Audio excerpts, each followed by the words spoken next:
Bismillahirrahmanirrahim. Welcome to another session.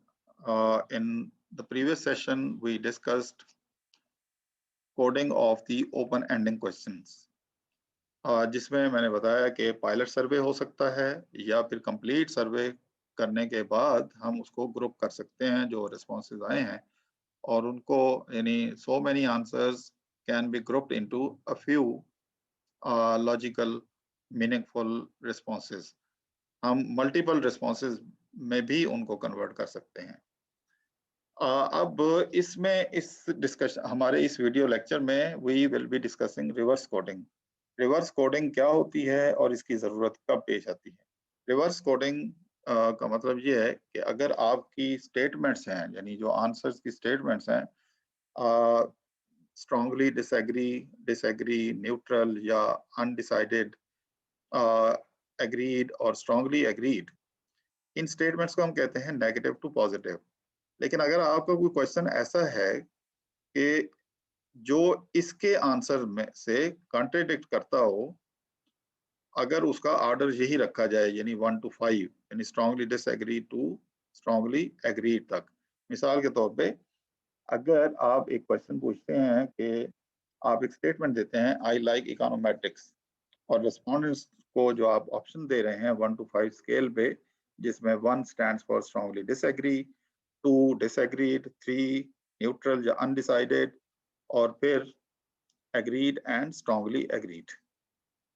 लेकिन आपका एक क्वेश्चन ये है, देखें लिकर्ट स्केल में हम जो स्टेटमेंट देते हैं वो उसके लिए एक काउंटर चेक या रीइटरेट करने के लिए इसका के जो रिस्पोंडेंट का माइंड है उसके अंदर कंसिस्टेंसी है, तो इस कंसिस्टेंसी को कायम रहना चाहिए। अब ये अगर रिस्पोंडेंट कंसिस्टेंट नहीं है तो फिर आपके जो एनालिसिस है उस पर फर्क पड़ता है, उस वो इफेक्ट होता है। मिसाल के तौर पे यहाँ पे रिस्पोंडेंट आपको कह रहा है कि आई लाइक इकोनोमेट्रिक्स क्योंकि उसने 4 या 5 ऑप्शन को टिक किया हुआ है, लेकिन आपने उसके लिए भी ये इस स्टेटमेंट के लिए भी आपने ऑप्शन दिया हुआ है ये वाला, यानी बिल्कुल उसी तरह जैसे ये इसका दिया हुआ था आपने। लेकिन अगर ऐसा है और जहाँ पे आप कह रहे हैं कि I prefer business maths to econometrics, अगर इसके रिस्पांस में उसने 4 और 5 को टिक किया है पहले में, यानी सिर्फ इकोनोमेट्रिक्स की प्रेफरेंस जब आपने पूछी थी और यहाँ पे भी उसने इधर ही यानी यहाँ भी 4 या 5 में से टिक किया और यहाँ भी 4 और 5 में से टिक किया। अब ये तो फिर इसकी जो उसका माइंड है वो तो ये बता रहा है कि वो कंसिस्टेंट नहीं है। यहाँ तो वो कह रहा है कि मैं इकोनोमेट्रिक्स पसंद है। अगर यहाँ पे उसने यहाँ 4 5 को टिक किया तो फिर तो इसका मतलब है कि उसको इकोनोमेट्रिक्स नहीं बल्कि मैथ्स पसंद है, बिजनेस मैथ। तो इसको हम कहते हैं कि ये तो रिवर्स कोडिंग का क्वेश्चन है, यानी इसको तो उसको इस रेंज में होना चाहिए था 1 और 2 की रेंज में, क्योंकि यहाँ वो अपना माइंड दे चुका है 4 to 5 की रेंज में। तो यहाँ भी इकोनोमेट्रिक्स की जब बात हो रही है तो उसको 4 5 की रेंज में रहना चाहिए। लेकिन मसला ये था कि हमने जो क्वेश्चनेयर था उसका पैटर्न सेम रखने के लिए हमने 1 to 5 का स्केल दिया, यहाँ भी 1 to 5 का दिया, लेकिन रिस्पोंडेंट ने यहाँ पे ये देखते हुए यहाँ 4 और 5 को टिक कर दिया, जैसे उसने ऊपर 4 और 5 में। आमतौर पे ये फ्लो में भी जब हम चेक लिस्ट कर रहे होते हैं, जैसे आप जैसे स्टूडेंट्स जो हैं वो जब फीडबैक उन्होंने देना होता है तो वो एक ही क्लिक में सारे चेक कर लेते हैं, ये नहीं पढ़ते कि स्टेटमेंट थी क्या। हम खुद बाज़ औक़ात रिस्पॉन्सेज पढ़ के हैरान हो रहे होते हैं। तो ऐसे में फिर इस इन स्टेटमेंट्स को ठीक करने के लिए अगर फर्ज करें 20,000 का सैंपल है तो आप हर एक को जाके एक एक को कैसे ठीक करेंगे, तो इसका कोई शॉर्टकट होना चाहिए। तो इसका शॉर्टकट जो है वो हमारे पास बिल्कुल मौजूद है और वो मैं आपके साथ ये शेयर करता हूँ। मैं अभी एक फाइल यहाँ से खोल लेता हूँ जो मेरे पास, ये फाइल हम यूज करते आए हैं, इसमें लिकर्ट स्केल है। अब एक एग्जांपल मैं दूंगा, मुमकिन है वो एग्जांपल में नेगेटिव स्टेटमेंट ना हो, लेकिन समझाने के लिए कि अगर ये हमें रिवर्स कोडिंग करनी पड़ जाए तो उसका तरीका क्या होगा। अब देखें इसमें बहुत सारे क्वेश्चंस हैं जिनके रिस्पॉन्सेज 1 to 5 तक हमने दिए हुए हैं, यानी स्ट्रांगली एग्री, स्ट्रांगली डिसएग्रीड से स्ट्रांगली एग्रीड तक। अगर इनमें से किसी की भी आपने रिवर्स कोडिंग करनी है, रिवर्स कोडिंग का क्या मतलब है कि 5 को 1 होना चाहिए, 4 को 4 होना चाहिए, रिवर्स में 4 को 2 होना चाहिए, इसी तरह 3 को 3 होना चाहिए, और जो 2 था फिर उसको 4 होना चाहिए और 1 को 5 होना चाहिए। ये रिवर्स कोडिंग का मतलब है, जैसा कि मैंने यहाँ आपको अपने ये नोट शीट में दिखाया है, ये यहाँ पे कंपेयर करके। तो 1 5 होना चाहिए, ये 2 4 होना चाहिए, 3 3 4 2 5 1। तो ये इसका एक शॉर्टकट है। अगर कभी ऐसा हो जाए तो आपने जाना है यहाँ पे ट्रांसफॉर्म में। पहले हम वेरिएबल्स को जरा देख लें पहले। कंट्रोल टी से ये वेरिएबल है हमारे।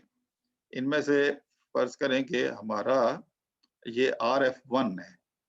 RF1 कोई स्टेटमेंट है जिसमें हम समझते हैं कि इसकी रिवर्स कोडिंग हमने करनी है। ये एक समझाने के लिए है, ज़रूरी नहीं है कि इसमें हो, लेकिन समझाने के लिए कि RF1 की रिवर्स कोडिंग करनी चाहिए। तो इसका तरीका ये है कि ट्रांसफॉर्म कंप्यूट वेरिएबल, और यहाँ पे हम लिखते हैं RF new, RF1 underscore n या न्यू।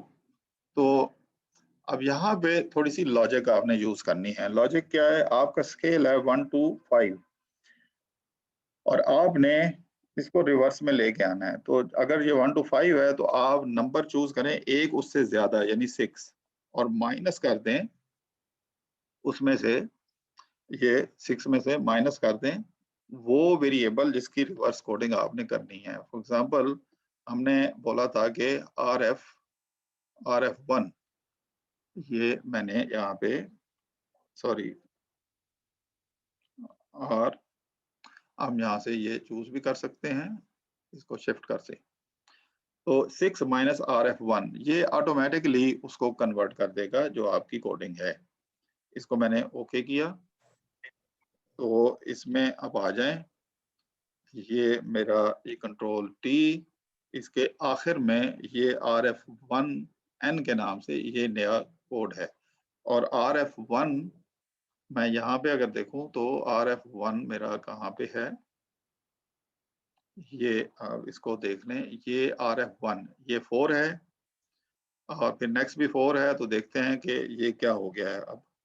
तो इसको यहाँ पे ये देखें, ये 2 हो गया है और ये 2 हो गया। अच्छा ये 1 है, ये 1 हो गया नया। तो ये पहले क्या था RF1, वेरिएबल्स इसमें बहुत ज्यादा हैं तो इसलिए थोड़ा वहां पहुंचने में हमें मुश्किल होती है। तो ये CF1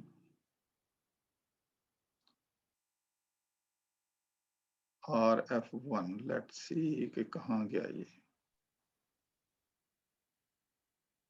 ये RF1। आप देखें ये 5 था पहले, अब ये 5 जो है ये 1 हो गया। तो इसी तरह ये सारे रिवर्स कोडिंग ऑटोमेटिकली हो गई है। तो ये एक तरीका है रिवर्स कोडिंग का। इसी तरह अगर आपका लिकट स्केल है 1 to 7 और किसी भी वेरिएबल की 7 स्केल पे आपने रिवर्स कोडिंग करनी है, तो 7 में एक प्लस करें 8, 8 में से वो वेरिएबल माइनस कर दें और नए वेरिएबल का नाम रख दें। This will be automatically converted. तो इसको कहते हैं converting a variable from given coding to reverse coding.